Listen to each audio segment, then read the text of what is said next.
Despois de tantos anos vivindo aquí, hai unha cousa que teño bastante clara. A República Dominicana non é o que a maioría da xente imagina antes de chegar. E non estou falando das praias, nin dos hotéis, nin das vacacións. Estou falando da vida real. Porque unha cousa é pasar unha semana nun resort e outra moi distinta é vivir aquí, traballar aquí ou montar un negocio aquí. E hai algo que sorprende a casi todos os estranxeiros cando chegan. O país funciona dun xeito totalmente diferente.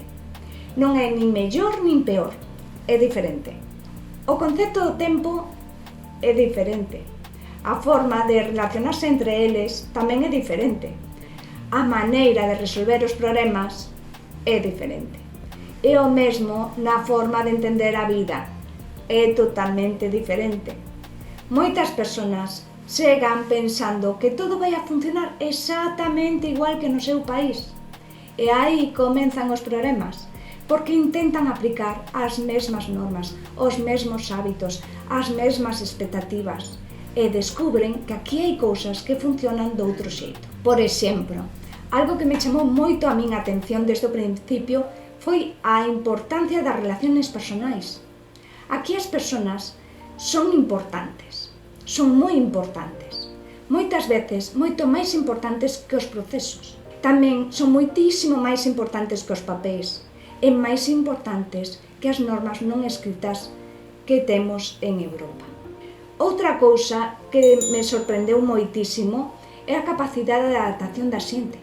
Os dominicanos teñen unha habilidade especial para resolver situacións complicadas, ás veces con poucos recursos e ás veces dun xeito que a un europeo podelle parecer imposible. E tamén hai algo que moita xente non espera: a alegría. Porque este país ten problemas, como todos, pero tamén hai unha capacidade moi especial para seguir adiante, para disfrutar da vida, para rir, para compartir, e iso tamén se contaxia. Ahora ben, tamén vou a decir unha cousa: non todo o mundo se adapta á República Dominicana.